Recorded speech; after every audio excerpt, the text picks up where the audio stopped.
Thank you, Madam Speaker. I rise today with an update on the condition of San Francisco, a city whose fate has been largely shaped by several politicians of prominence here in Washington, D.C.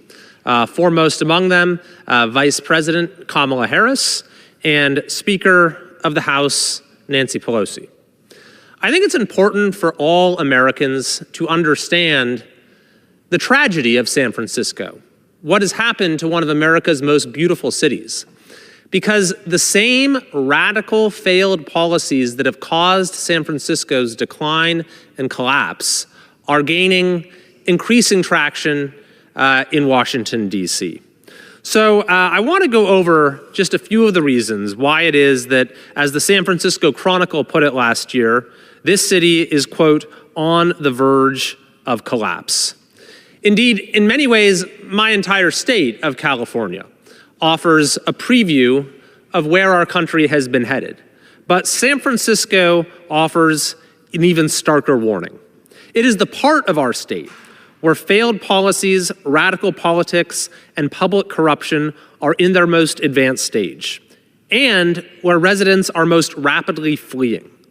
In an article headlined, "San Francisco Falls into the Abyss," UCLA economics professor Lee Ohanian writes, quote, "No major American city has failed at the same level as Detroit, whose population dropped from 1.85 million people in 1950 to about 630,000 today.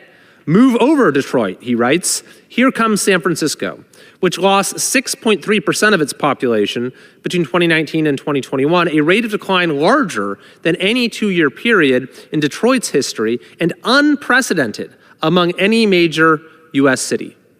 The city is declining faster than any major U.S. city in the history of our country. And the reasons are not a mystery. Foremost among them are crime, drug addiction, homelessness, waste, unaffordability, failing schools, all a result of failed governance. So let's just start with the crime situation in San Francisco, which is a city that has had a progression of self-described progressive prosecutors, starting with now Vice President Harris, who has used that term to describe herself, progressive prosecutor, followed by others in her mold, George Gascon, and then Chesa Boudin, who was ultimately recalled from office by voters. Now, on a state level, California law has essentially legalized many forms of crime, making theft of merchandise below $950 a misdemeanor, as well as the possession of even Class A drugs. In practice, this means offenders are rarely, if ever, prosecuted, and in many cases, businesses have stopped even reporting losses.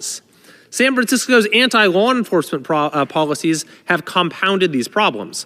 For example, a few years ago, in 2020, San Francisco defunded the police, shifting $120 million away from law enforcement.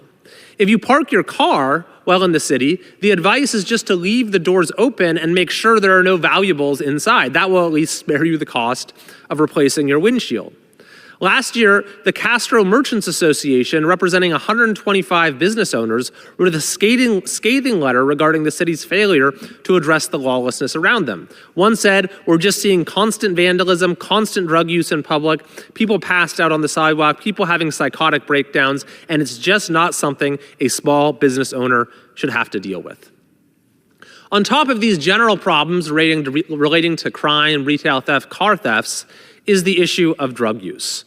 Walking through San Francisco, you will see open drug use and drug dealing, with an open-air drug market scene that is so rampant that even last year, Governor Gavin Newsom sent in the National Guard, ostensibly to get it under control.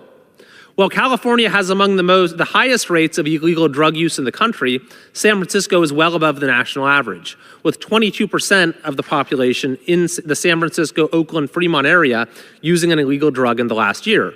Tragically, the number of overdose deaths has skyrocketed from 222 to now 647 in a given year. Things only got worse during the COVID shutdowns as far more people in the city died from overdoses than from COVID. Facing among the most punishing lockdowns in the country, emergency room mental health visits increased substantially, especially for young people. It certainly doesn't help matters that the supply of drugs is so abundant thanks to the crisis at our border, largely overseen by this administration's border czar, Vice President Kamala Harris. And it should be noted that San Francisco declared itself a sanctuary city long before California became a sanctuary state. On that note, the current vice president also played a starring role when she was district attorney, abiding by the city's sanctuary policies. And then when she was the state's attorney general, she actually paved the way for California to become a sanctuary state by opposing a federal law meant to stop sanctuary jurisdictions. A third issue that one will confront immediately in San Francisco is homelessness. And this is very much connected to the crisis of crime, drug use, and mental health, the explosion of homelessness in San Francisco. Once again, while California leads the nation in homelessness, San Francisco is worst of all. Between 2005 and 2020, the number of homeless increased from 5,404 to 8,124. During that same period, homelessness declined significantly nationwide. Within a 3-year span, complaints of homeless encampments to the city's 311 line increased from 2 to 62 each and every day. Meanwhile, the share of the homeless population that is unsheltered has also gone up in recent years. Fourthly is the waste situation. Between 2014 and 2018 in San Francisco, calls about human feces doubled to 20,933. $100 million was spent on street cleaning in 2019 alone.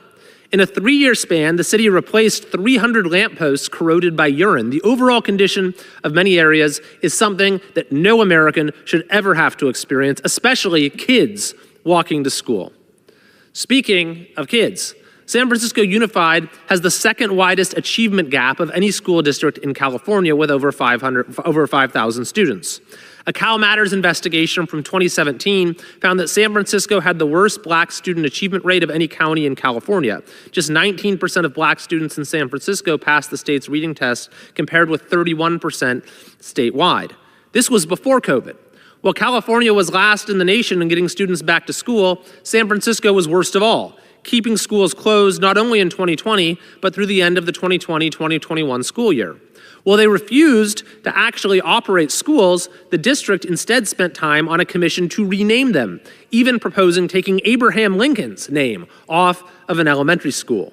The district then came up with a scheme to scam the state by pretending to open for the last 2 weeks of the school year in order to get millions of dollars in extra funding. Predictably, test scores have since plummeted even further. The citizens of San Francisco, by the way, responded by recalling 3 of the school board members from office, each by over 70% of the vote. A fifth issue is bureaucracy. It costs an estimated $100,000 to build one tiny home for the homeless, 10 times more than even other places in the Bay Area.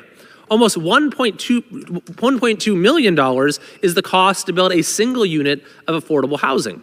This is the city where it takes 87 permits, 1,000 days of meetings, and 500,000 in fees to build residential housing projects. San Francisco politicians boast that they brought home the bacon when they brought home a $1.7 million taxpayer-funded toilet.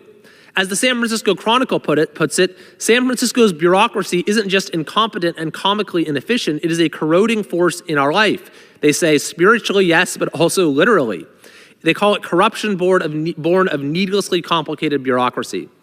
The public transportation system is a model of mismanagement, with the Bay Area Rapid Transit facing a $1.1 billion deficit over 5 years, with trains that are dangerous to ride and that rarely show up on time.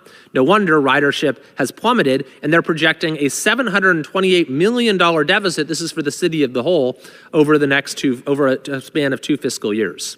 Finally, there's the cost of living. A survey from the Economist Intelligence Unit found that San Francisco is one of the 10 most expensive cities to live in the world. Average rent for a 1-bedroom apartment is over $3,500. According to data from the California Association of Realtors, a San Franciscan needs to make nearly $400,000 to buy a median income home. The cost of utilities, groceries, and other goods is also well above the national average. The city has simply become unaffordable for far too many people.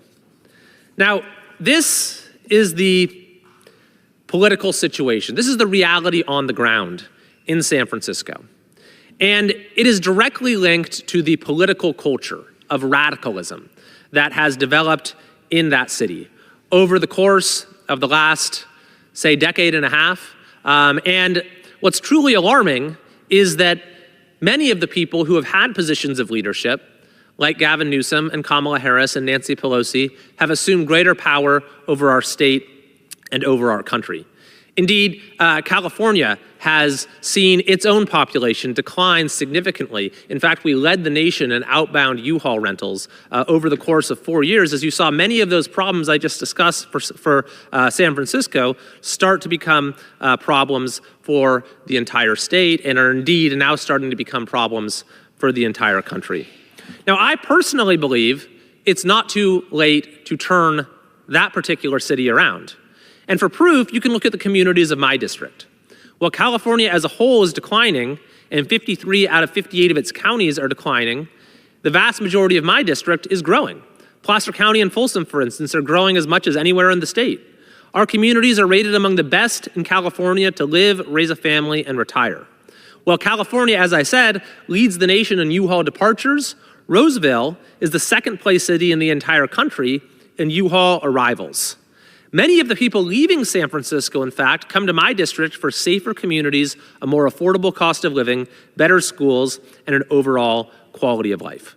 We still face headwinds of misguided policies enacted at the state level, but we strive to use the tools of local governance and community partnerships to do what is best for our citizens.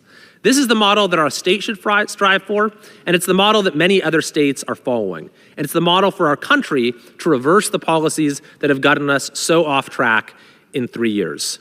If we are going to get ourselves back on the right trajectory as a country, then we should indeed look to San Francisco as a model. But it is a model of precisely what not to do.